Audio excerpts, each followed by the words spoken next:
Hi ನಮಸ್ತೆ ಎಲ್ಲರಿಗೂ ಮಧುರಾ ಚಾನಲ್ಗೆ ಸ್ವಾಗತ. ಇವತ್ತು ಹಳ್ಳಿ ಶೈಲಿಯಲ್ಲಿ ಮೊಳಕೆ ಹುರುಳಿಕಾಳಿನ ಸಾಂಬಾರ್ ರೆಸಿಪಿಯನ್ನು ನಿಮ್ಮ ಜೊತೆ ಶೇರ್ ಮಾಡ್ಕೊಳ್ತಾ ಇದ್ದೇನೆ.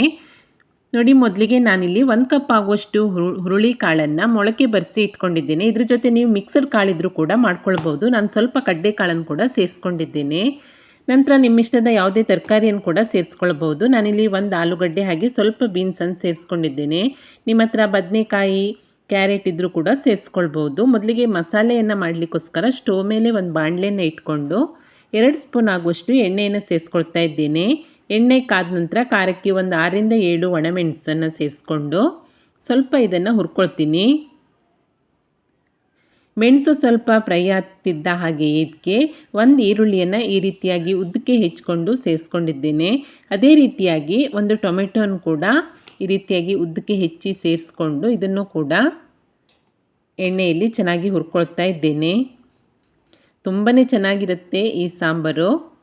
ಟೊಮೆಟೊ ಈರುಳ್ಳಿ ಎಲ್ಲ ಸ್ವಲ್ಪ ಫ್ರೈ ಆಗ್ತಿದ್ದ ಹಾಗೆಯೇ ಒಂದು 7ರಿಂದ 8 ಎಸಳಾಗುವಷ್ಟು ಬೆಳ್ಳುಳ್ಳಿ ಹಾಗೆ ಒಂದು ಅರ್ಧ ಇಂಚ್ ಆಗುವಷ್ಟು ಶುಂಠಿಯನ್ನು ಸೇರಿಸ್ಕೊಂಡು ಟೊಮೆಟೊ ಈರುಳ್ಳಿ ಎಲ್ಲೋ ಮೆತ್ತಗಾಗಿ ಚೆನ್ನಾಗಿ ಫ್ರೈ ಆಗೋ ತನಕ ಇದನ್ನು ಫ್ರೈ ಮಾಡಿಕೊಂಡು ನಂತರ ಇದಕ್ಕೆ 1 ಇಂಚ್ ಆಗುವಷ್ಟು ಚಕ್ಕೆ, ಒಂದು 3 ಲವಂಗವನ್ನು ಸೇರಿಸ್ಕೊಂಡಿದ್ದೇನೆ. ಹಾಗೆ 1 ಸ್ಪೂನ್ ಆಗುವಷ್ಟು ಗಸಗಸೆ, 1 ಸ್ಪೂನ್ ಆಗುವಷ್ಟು ಸೋಂಪು ಕಾಳನ್ನು ಕೂಡ ಸೇರಿಸ್ಕೊಂಡು ಹುರ್ಕೊಳ್ತಾ ಇದ್ದೇನೆ. ಇದರಿಂದ ಸಾಂಬಾರ್ ಫ್ಲೇವರ್ ತುಂಬಾ ಚೆನ್ನಾಗಾಗುತ್ತೆ, ರುಚಿ ಕೂಡ ಅಷ್ಟೇ ಸೂಪರಾಗಿರುತ್ತೆ. ಇದೆಲ್ಲವನ್ನು ಚೆನ್ನಾಗಿ ಹುರ್ಕೊಂಡು ನಂತರ ಇದಕ್ಕೆ ಸ್ಟೋವನ್ನು ಆಫ್ ಮಾಡಿಕೊಂಡು ಒಂದು 2 ಸ್ಪೂನ್ ಆಗುವಷ್ಟು ಧನಿಯಾ ಪೌಡ್ರನ್ನು ಸೇರಿಸ್ಕೊಂಡು ಮಿಕ್ಸ್ ಮಾಡ್ಕೊಳ್ತೀನಿ. ತವಾ ಬಿಸಿ ಇರೋದ್ರಿಂದ ಆ ಬಿಸಿಯಲ್ಲಿ ಧನಿಯಾ ಪೌಡ್ರು ಕೂಡ ಫ್ರೈ ಆಗುತ್ತೆ. ನಂತರ ಇದಿಷ್ಟು ತಣ್ಣಗಾಗಲಿಕ್ಕೆ ಸೈಡಲ್ಲಿ ಇಟ್ಕೊಂಡು ಒಂದು ಮಿಕ್ಸಿ ಪಾತ್ರೆಗೆ 1 ಹಿಡಿ ಆಗುವಷ್ಟು ಕೊತ್ತಂಬರಿ ಸೊಪ್ಪು ಹಾಗೆ 1 ಹಿಡಿ ಆಗುವಷ್ಟು ಕಾಯಿ ತುರಿಯನ್ನು ಸೇರಿಸ್ಕೊಳ್ತಾ ಇದ್ದೇನೆ. ಹಾಗೆ ಮಸಾಲೆ ಹುರಿದಿರುವಂಥ ಮಸಾಲೆ ಎಲ್ಲ ತಣ್ಣಗಾಗಿರುತ್ತೆ, ಇದನ್ನು ಕೂಡ ಸೇರಿಸ್ಕೊಂಡು ಸ್ವಲ್ಪ ನೀರನ್ನು ಸೇರಿಸಿ ಮಸಾಲೆಯನ್ನು ನುಣ್ಣಗೆ ರುಬ್ಕೊಳ್ತೀನಿ. ಈಗ ಸಾಂಬಾರು ಮಾಡಲಿಕ್ಕೋಸ್ಕರ ಸ್ಟೋವ್ ಮೇಲೆ ಒಂದು ಕುಕ್ಕರನ್ನು ಇಟ್ಕೊಂಡು ಇದಕ್ಕೆ ಒಂದು 2 ಸ್ಪೂನ್ ಆಗುವಷ್ಟು ಎಣ್ಣೆಯನ್ನು ಸೇರಿಸ್ಕೊಳ್ತಾ ಇದ್ದೇನೆ. ಎಣ್ಣೆ ಕಾದ ನಂತರ ಸ್ವಲ್ಪ ಕರಿಬೇವಿನ ಸೊಪ್ಪು ಹಾಗೆ ಮೊಳಕೆ ಕಾಳುಗಳನ್ನು ಕೂಡ ಚೆನ್ನಾಗಿ ತೊಳ್ಕೊಂಡು ಸೇರಿಸ್ಕೊಳ್ತಾ ಇದ್ದೇನೆ.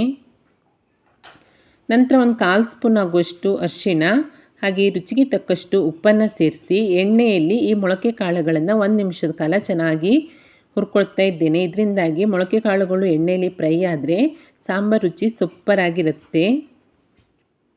ಮೊಳಕೆ ಕಾಳನ್ನು ಹುರ್ಕೊಂಡ ನಂತರ ಇದಕ್ಕೆ ನಾನು ಕಟ್ ಮಾಡಿ ಇಟ್ಕೊಂಡಿರುವಂತಹ ತರಕಾರಿಯನ್ನು ಕೂಡ ಸೇರಿಸ್ಕೊಳ್ತಾ ಇದ್ದೇನೆ.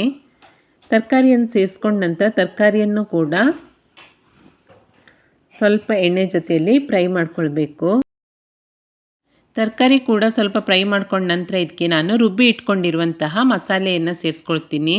ಮಸಾಲೆ ಸೇರಿಸ್ಕೊಂಡ ನಂತರ ಮೊಳಕೆ ಕಾಳು ಹಾಗೆ ತರಕಾರಿ ಜೊತೆಗೆ ಮಸಾಲೆಯನ್ನೊಮ್ಮೆ ಚೆನ್ನಾಗಿ ಈ ರೀತಿಯಾಗಿ ಮಿಕ್ಸ್ ಮಾಡಿಕೊಂಡು ಒಂದು ಕುದಿಸ್ಕೊಳ್ತೀನಿ. ಇವಾಗ ನೋಡಿ ಕುದಿ ಬರ್ತಾ ಇದೆ. ಈಗ ಅದಕ್ಕೆ ತಕ್ಕಷ್ಟು ನೀರನ್ನು ಸೇರಿಸ್ಕೊಳ್ಬೇಕಾಗುತ್ತೆ. ನಿಮಗೆ ಸಾಂಬಾರು ಎಷ್ಟು ತೆಳ್ಳಗೆ ಬೇಕೋ ನೋಡಿಕೊಂಡು ಅದಕ್ಕೆ ತಕ್ಕಷ್ಟು ನೀರನ್ನು ಸೇರಿಸ್ಕೊಂಡು ಈ ರೀತಿಯಾಗಿ ಮಿಕ್ಸ್ ಮಾಡ್ಕೊಳ್ಬೇಕಾಗುತ್ತೆ. ಸ್ವಲ್ಪ ತೆಳ್ಳಗಿದ್ರೂ ಪರವಾಗಿಲ್ಲ, ತಣ್ಣಗಾದ ನಂತರ ಸಾಂಬಾರು ಇನ್ನೂ ಗಟ್ಟಿ ಬರುತ್ತೆ.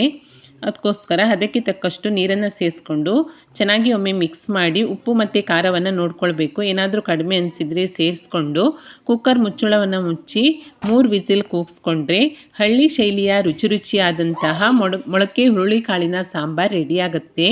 ತುಂಬಾ ಟೇಸ್ಟಿಯಾಗಿರುತ್ತೆ. ಅನ್ನದ ಜೊತೆ ಇರ್ಬೋದು, ಮುದ್ದೆ ಜೊತೆ ಇರ್ಬೋದು, ಚಪಾತಿ, ದೋಸೆ, ಇಡ್ಲಿ ಎಲ್ಲದಕ್ಕೂ ಸೂಪರಾಗಿರುತ್ತೆ. ಹಾಗೆ ಹೆಲ್ದಿಯಾದ ರೀತಿಯಲ್ಲಿ ಮಾಡೋದ್ರಿಂದ ಆರೋಗ್ಯಕ್ಕೆ ಕೂಡ ತುಂಬಾ ಒಳ್ಳೆಯದು. ಈ ಹಳ್ಳಿ ಶೈಲಿಯಲ್ಲಿ ನಾವು ಯಾವುದೇ ಸಾಂಬಾರು ಪದಾರ್ಥ ಐಟಮ್ ಮಾಡಿದರೂ ಕೂಡ ಟೇಸ್ಟ್ ತುಂಬಾ ಆ ಹಳ್ಳಿ ಸೊಗಡಿನ ರುಚಿಯನ್ನೇ ನೀಡುತ್ತೆ, ಅಷ್ಟು ಸಖತ್ತಾಗಿರುತ್ತೆ. ಹಾಗೆ ತುಂಬಾ ಸಿಂಪಲ್ಲಾಗಿ ಮಾಡ್ಕೊಳ್ಬೋದು. ಖಂಡಿತ ಟ್ರೈ ಮಾಡಿ ನೋಡಿ. ರೆಸಿಪಿ ಇಷ್ಟ ಆದಲ್ಲಿ ಲೈಕ್ ಮಾಡಿ, ಶೇರ್ ಮಾಡಿ, ಹಾಗೆ ಕಮೆಂಟ್ ಮಾಡಿ. ಹೊಸದಾಗಿ ನಮ್ಮ ಚಾನಲ್ ನೋಡ್ತಾ ಇದ್ದರೆ ಸಬ್ಸ್ಕ್ರೈಬ್ ಮಾಡ್ಕೊಳ್ಳಿ. ಸಿಗೋಣ ಮುಂದಿನ ರೆಸಿಪಿಯಲ್ಲಿ. Thank you for watching.